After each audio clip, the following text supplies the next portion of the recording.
kulanti wacan oo xiiso leh dhamaantiin khiyaartaha wadan naga daawanaysa mar kale daawadayaal ku soo dhawaada raali ka ahaada dhinaca qadarka farsamada daawadayaal waxa aan halkan jecelahay in aad ku maqashaan wararkii ugu dambeeyay ee suxufiyiinta TV-ga qaranku ay nooga soo gudbinayaan xaaladda gobolka Sool waxaanan jecelahay imika khadka maqalka iyo muuqaalka waxa iigu jira isagoo oo ku sugan deegaanada Sool wariye sare Xasan Shaah حسن waxaad ka mid tahay wariyaasha suxufiyiinta qaranka maalmahan ba ka soo tabinaya xaaladda guud bal waxaad iga warantaa horta xaaladda laascaanood iga waran waqtigan xaadirka ah ee aad ku sugan tahay dalmaraad bad mahadsan tahay xaaladda magaalada laascaanood waa mid nabadgelyo ah wax dhibaato ah oo ka jirana ma jiro magaaladu waa magaalo inta badan dadku ka baxeen isla markaana ciidamada qaranku inta badan magaalada 80% ay ku sugan yihiin marka laga reebo meelo dhexda ah oo guryaha ay ku dhuumanayaan kooxo sida iska cadba oo aan dahsaarayn loo arkayo ama yihiinba kooxaha argagixisa oo toolay ku soo duulay nabadii gobolka iyo guud ahaanba magaalada Laascaanood wax kale oo dhibaato ah oo ka jira ma jiro intaasina ciidamada qaranka Jamhuuriyadda Soomaaliland way ka warhayaan goob kasta iyo guri kasta oo ay ku jiraan balse turaalaha ay u qabaan dadkooga iyo bulshada ku dhaqan gobolka Sool baanay marnaba wax qalab ah oo culus aanay ku qaadin laakiin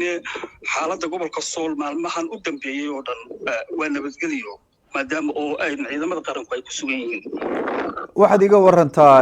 waxa aan ognahay ciidamada Soomaaliland inay dagaal aad u culus ay la galeen marka ciidamadii ka soo horjeeday ee qaarna ay ka yimaadeen militariga Soomaaliya qaar ay hayeen xogaga al-shabaab ee argagixisada qaar ahaayeen ciidamo habeelaysan lagu keenay hubkii iyo saanadii military يعني مياه ciidamadii miyaa la jabiyay oo waxa weey dhaawac weyn baa gaaray mise wali way jiraan oo waxa weey way soo abaabulayaan bay ciidamada ku yiraahdeen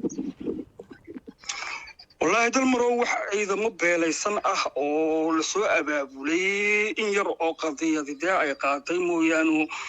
laakiin ma jirto gaar ahaan dadka deegaankuna waxa iska cadba inaanay dagaalka u wada dhamayn isla markaana rabshada gobolka Sool ka dhacday aanay mid iyaga ka go'an ba ahayn xitaa garaadada laftigooda waxaan aaminsanahay oo boqolkiiba boqol iska muuqatay inay yihiin garaado aan go'aan kuba iyaga ka go'in oo ay afduuban yihiin oo kooxaha sida kale wuxuu wada gobolka soo galay ay gacanta ku hayaan debiga waxay tooray gobolkooda dadka taladoodiina iyagu cida ka hortimaadana wax ay iyagu soo qaarjiyaan wax kale oo dadka deegaanka ah ee u dhashay gobolka Sool ciidamada qaranka Jamhuuriyadda Soomaaliland way ku jiraan oo waa iyaga laftigooda kamid ah ugu horeeya nabadgelyada qaranka ilaalinaya oo ciidamada beesha gobolka Sool dhalatay ciidanka dagaal kula jira horta haba yaraatee ma jirto laakiin waxa jirta kooxaha gobolka ku soo duulay sida ciidanka qaranka ay uga badbaadin lahaayeen dadka ay rafaadka iyo rabshada ka dhex abuureen iyaga oo kaashanaya garaadada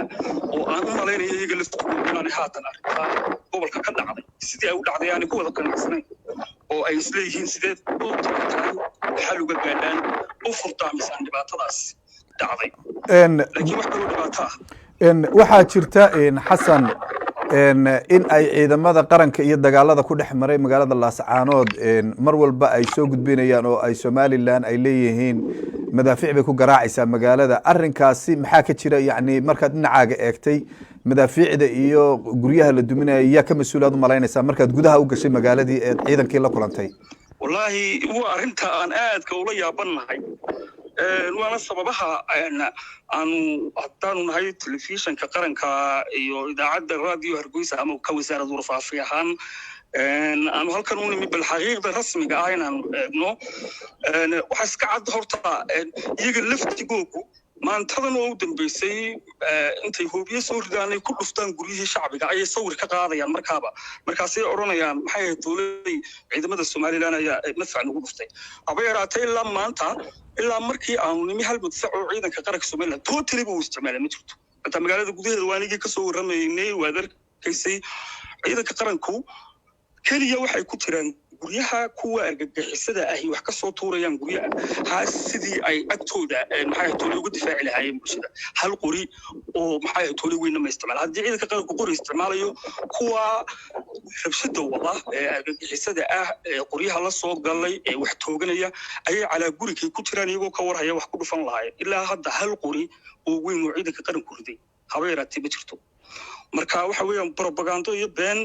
la fidinayo oo bulshada lagu kicinayo oo dadana gaar ah markii horeba dadana gaar watay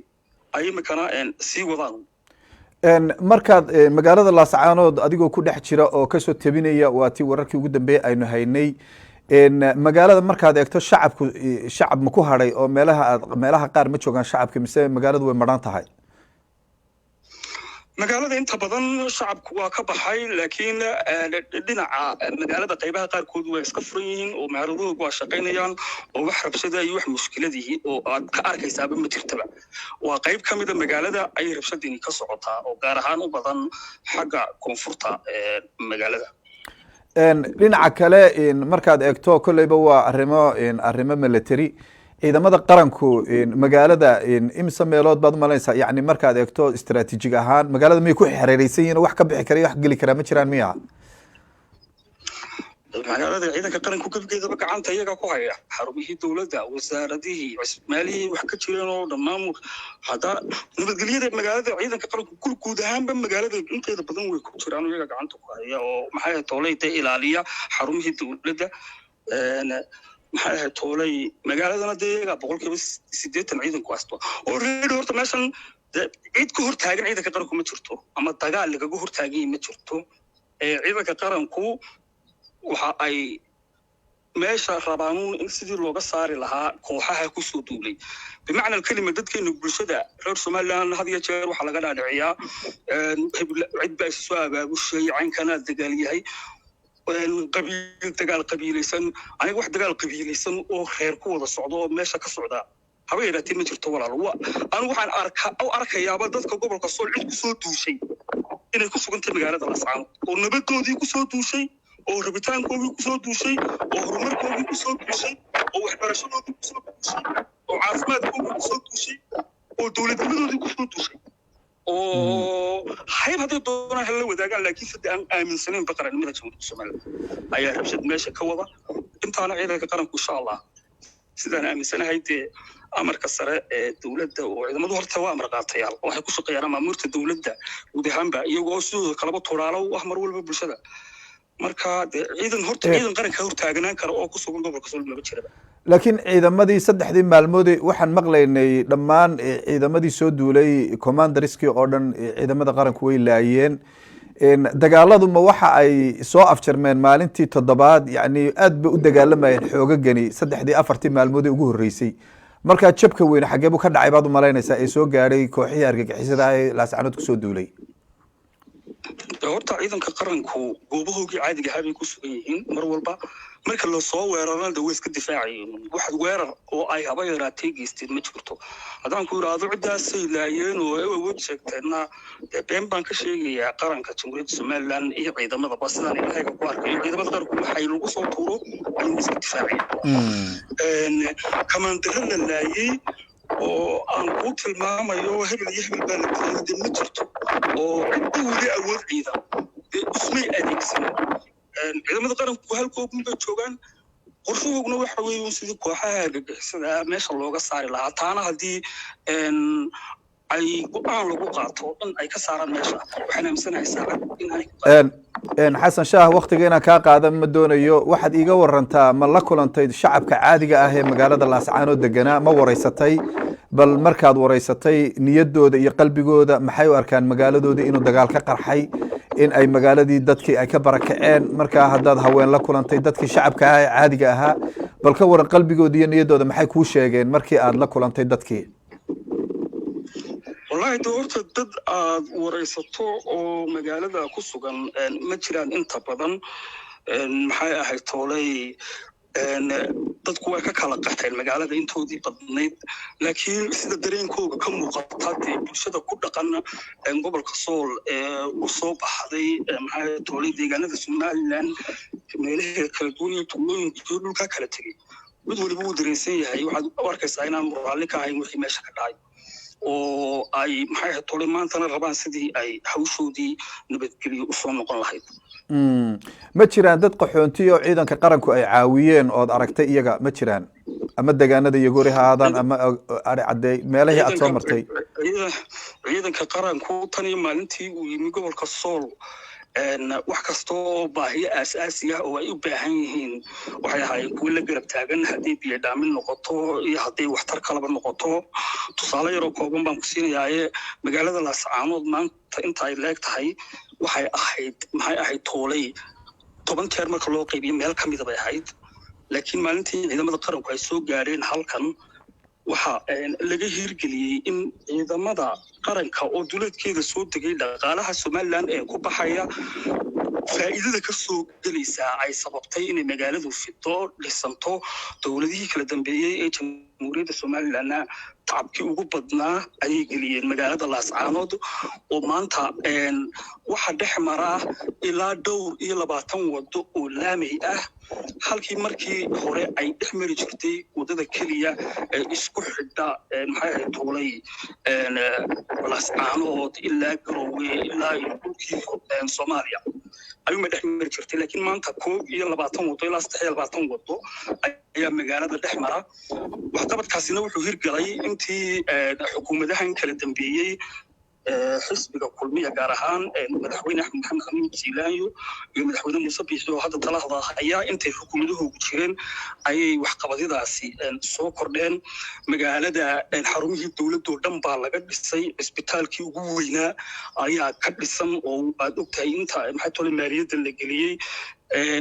shaqaalaha dawladda tayadooda iyo xirfadooda kor loo qaaday oo shaqo abuur badan laga sameeyay inta badan baa magaalada galay dhismayaashii baa kordhay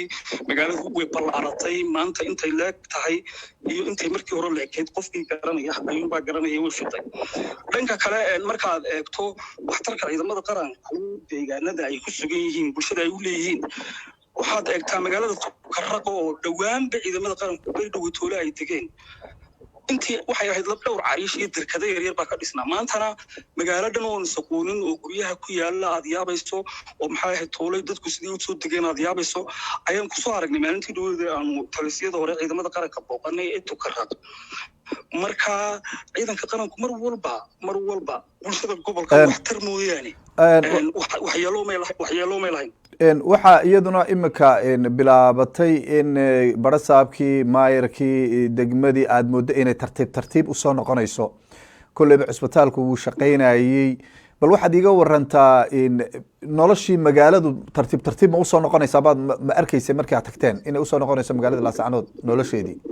magaalada nolosheedu waa iska soo noqonaysaa insha Allah sida la rajeeyay inkastoo nimka wax dad ah oo magaalada ku sugan oo maati ah jirin laakiin way muuqataa rabitaanka bulshadana way ku jirtaa sidii ay magaaladoodii dib ugu soo noqon lahaayeen waana sababta aanay marnaba ciidamada qaranka jamhuuriyadda Soomaaliland aanay u ogolayn in kooxahaasi raba in ay magaaladu dunto ay dagaal ku qaadaan marnaba ciidamada qaranku way ka soo horjeedaan weeyaan kuwa raba in magaaladu dunto argagixisada ah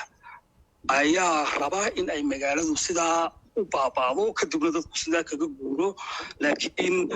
marka kuwan xalkooga sidii loo helaba meesha looga saaro dadku waxaan aaminsanahay boqolkiiba in guryahooda soo noqonayaan waayo wax dhibaato ah iyo wax mushkilada oo ay kaga maqan yihiin oo ahayn kooxda shirka la soo gashay ee xabada ka dhex bilowday maxay toolay magaaladii matalan dhowrka bisha ciidankii amnigu la yiri gudaha uga soo baxa magaalada waxa sida dayaxa u cad fasahaadka khamriga xashiishada mukhaadaraadka lagu soo guray bulshadii iyo dhalinyaradii maanduuriyaha lagu asbeeyay oo maanta meesha aad aragtaba maxay toolay xitaa dhalinyarada qoryaha ay u soo dhiibiyeen qaarkood ay soo majar habaabiyeen khamrigii sidaas maxay toolay magaaladii uga soo buuxiyeen waana waxyaabaha maxay toolay bulshadu dad uga qaxday ilaa magaaladii bulshadu iyadoo waxba ka dhicin bay magaalada bulshadu ka qaxday markii xamil weyday daroogadan ku soo badatay xabadan habeenkii la iska ridayo khamradii ayuu qof kastaba dhimaatadiisii kala baxay iyadoo hadda xitaa aanay weerarkii ay ciidamada ku soo qaadanayo xukuumaduba iyo dowladduba aanay dhicinba ayay dadku ka baxeen magaalada sababtoo uga baxeen oo rabshada magaaladii amniga gacantu ka baxay waxaan aaminsanay haddii amnigu gacanta ku soo noqdo oo kooxahan rabshada wada siday meesha ka baxaan boqolkiiba boqol dadku iskaga soo noqonayaan guryahoodii waayo bilaa ay kaga maqnaan karaan badda meesha ma taalo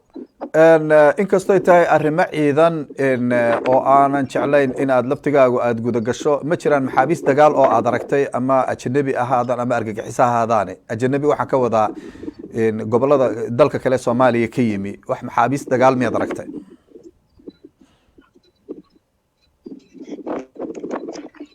may maqlaysa xasanow waxaan ku idhi wax maxaabiis dagaal oo ciidamada qaranku ay qabteen miyaad aragtay oo ama ha ahaadaan argagixiso ama ha ahaadaan ciidamo kale walow ay tahay kolleyba ciidamadu aanay ka hadal kolleyda way jiraan qaar fara badan oo la qabtay had iyo jeerna ciidamadu cidda ay qabtaan ilaa ay baadhistooda dhamaysanayaan cidna waxba kama ogaato laakiin waa hubaal in dadka meesha lagu qabtay ay ku jireen dad aan u dhalan gobolka sool inay ku jireen waa shaki la'aan taasina waxay iska soo baxaysaa markay ciidamadu maxay tole baadhistooda dhamaystaan laakiin way jirtaa maleeshiyaad dad fara badan oo la qabtay iyo qaar gobolka u dhashay oo la marin habeeyay oo markii la qabtay ciidanku waxay tolay dhalinyaro ah oo la soo dawqiyay oo markii la qabtay ciidanka kuwa uu iska sii daayinba sida aan xogta ku hayo laakiin kuwii meelaha kale ka soo duulay ee aan u dhalan gobolka sool way hayaan ciidamo fara badan oo qabtay way jirtaa dabaalistoodana marka ay ka gungaaraan bay soo bandhigi doonaan laakiin kuma oran karo haawo toos kuma oran karo aad baan kaaga mahad celinaya mudane xasan shaah weriye sare aad baad u mahadsantahay waxaanad iiga ballan qaadaysaa kolleyba inaad na update garayso imika wax dagaale ma socdo soo maaha guud ahaanba gobolka sool xasan waa kaaga mahad celinayaa